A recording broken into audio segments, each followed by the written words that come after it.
Greetings, M squared here. Today we're going to talk about learning target 4, which is comparing properties of quadratic functions in their different forms. So we have equations, we have tables, and we have graphs.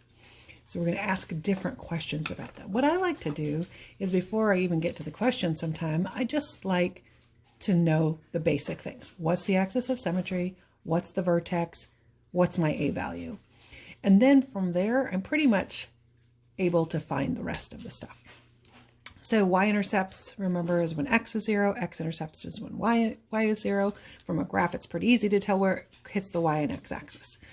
So let's just look at these ones first. So when we look at the equation in vertex form, the vertex just pops out at us, right? Our axis of symmetry is x equals 5. Our vertex is 5, 4. And our A is -3. So that tells us it's upside down. It tells us that our pattern is, instead of 1, 3, 5, it's going to be 3, 9, 15. So that tells us a lot about it. We don't know the y-intercept from looking at the vertex form, but we could easily multiply 5 by 5, which would get those last terms in our two binomials when we squared them, which would be 25. Multiply it by -3, which would be -75. And right there, add it to 4. We know that our y-intercept would be like -71 if they asked us for that. That's how we would do that. So x-intercepts, we are going to learn that next chapter. We don't need to worry about that right now. This one, we know our y-intercept right there because it's in standard form. Y-intercept is 12. We don't see our vertex. We know our A value though, right? Our A value is 2. In order to find our vertex, we have to find -b over 2a because our axis of symmetry then is x equals -b, which would be 4, over 2 times 2, which would be 4. So that would give us a 1. So if we want to find our vertex, our axis of symmetry is the x coordinate, that same value. We plug a 1 back in. 1 squared times 2 is 2. So we get 2 minus 4 plus 12, which ends up being 10. So our vertex is there. And then here our A value is 1/4, and our vertex is -2, -3. So I might ask the question, which of these functions has the largest minimum or the lowest maximum? So I would remember when I'm talking about minimum and maximum, I'm talking about the vertex. This one has a minimum. These two have maximum. So if I said the largest, the highest maximum, I would look at the y values. This maximum is up at 10. This one's down at -3. So then this one would have the highest maximum. So it's just being able to look at them. What A value is the largest? Well, it depends on if I say absolute value of A, that would be this function. Or if I just said largest, then it would be this one. Smallest would be that one. Okay.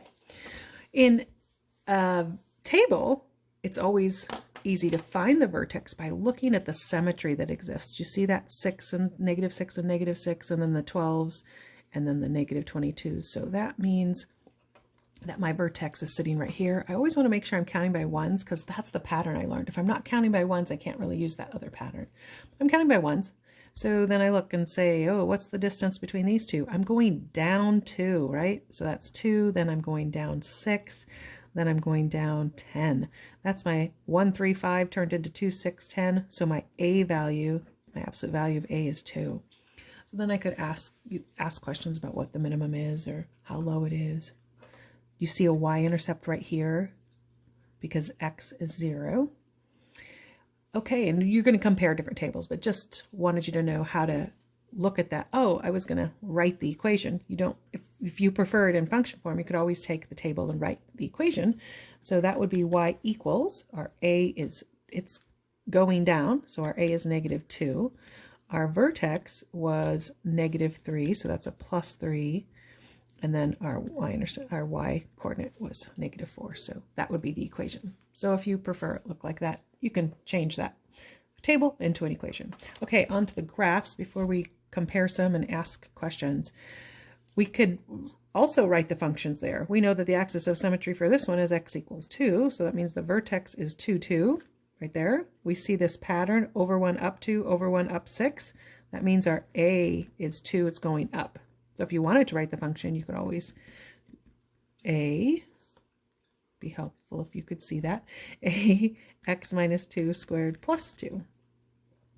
And then this guy over here, vertex is 1, 2, 3, 4, 5, 6, negative 6, 2. And look, it looks like over 1 down, maybe a half. If I'm not sure, then if I go this way and 3/2, do I hit it? Yeah, so over 2 down 2 is 1/2, so A is 1/2. It's negative because it's upside down, so I would get x plus 6 squared plus 2. And that would be my function. So we'll ask you questions. Which one has an axis of symmetry in the first quadrant? That would be this one. Which one has the highest maximum? Well, there's only one with a maximum, so it would be that one. Okay, let's compare some. So first, we're going to do tables. And so we're going to look at this. What I like to do first is decide what the vertex is. So I look at that symmetry. I see that this is the vertex in this one. Then I look here. Here's the vertex. Looking, here's my vertex. And well, that was tricky because it was negative and positive 4. And there's my vertex. So knowing my vertex tells me a lot about it. What's the A value? I find the A value by finding my pattern. So first of all, I'm counting by ones on all of these. That's important. Not if you have a table, it might not be counting by ones. So if you're doing this from a table, you want to make sure that that is true before you start thinking about your pattern. This is going up 3. Then this went up 9. And this went up, it looks like, what, 15? So what pattern is that? Remember our 1, 3, 5? So it looks like everything was multiplied by 3, so my A is 3. However, it's going up, right? So it's positive 3. This one, let's look. What's that? That's 1/4. There's a difference of 1/4 or 0.25.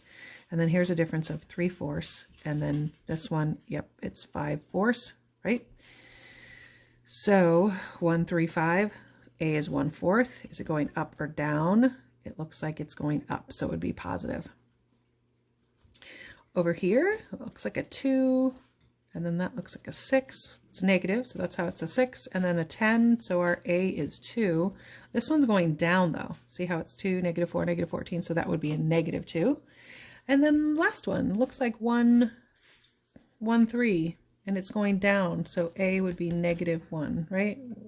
1, down 3, down 5, down 7. Yep. Okay, so now that we know all our A's, let's ask ourselves some questions. I like to do that first before the question comes. So this one says, which table has the highest vertex? Remember, the height is the y. So we really just need to look at the y coordinates of our vertex. -8, -4, 7, and 4. 7 is the winner. So table C has the highest vertex. Which table has the smallest absolute value of A? Absolute value of A value. Okay, that one, because 1/4 is smaller than, remember it said absolute value.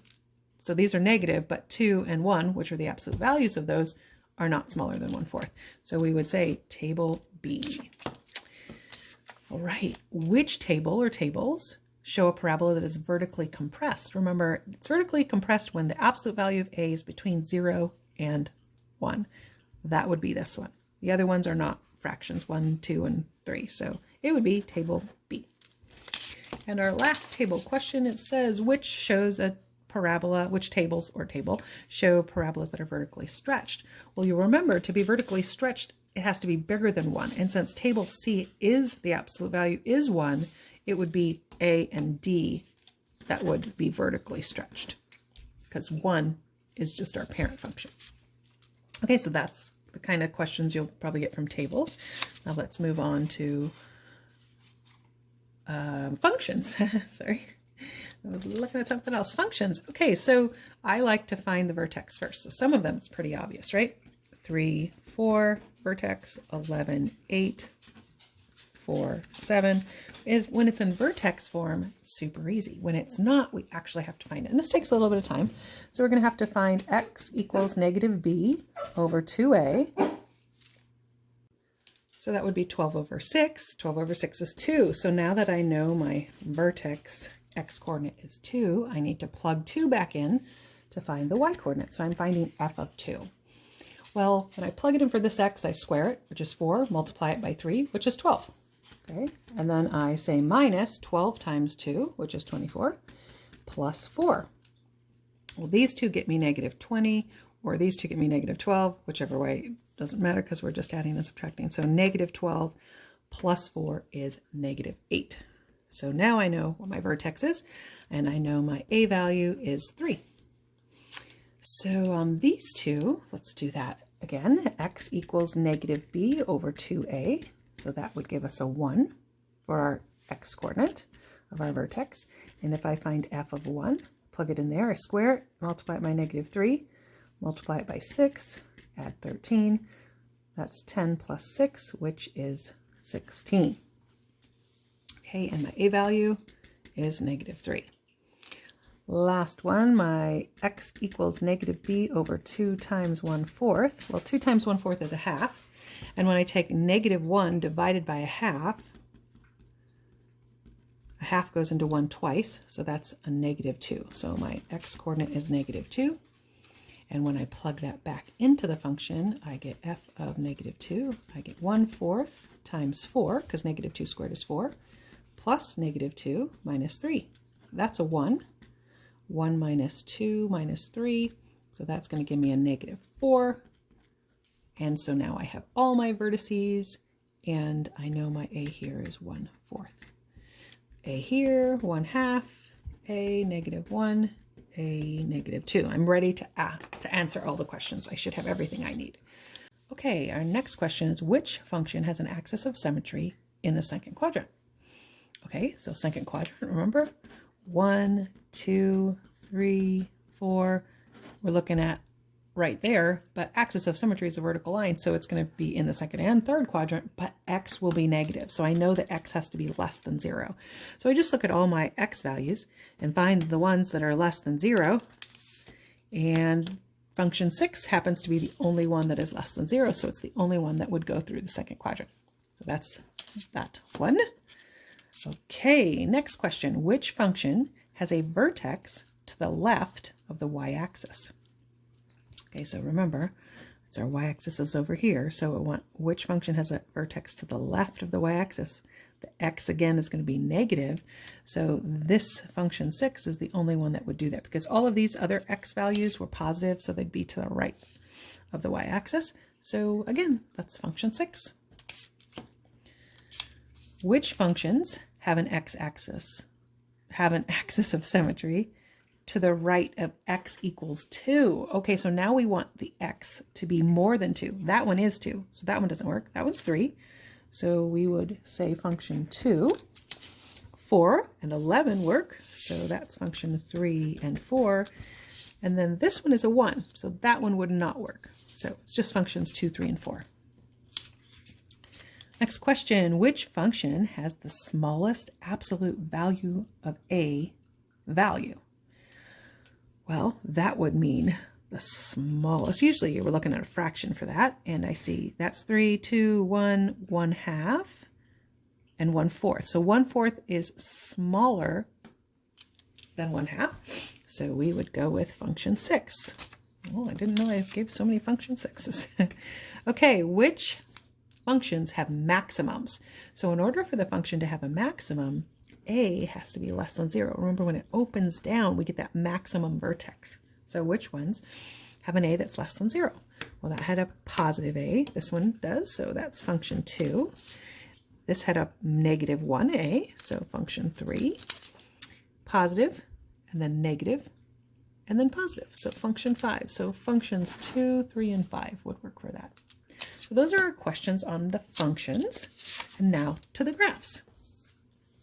So again, I like to find the vertex and the a before I answer the questions. When I look at this vertex right here, I see that it's negative 2, negative 4.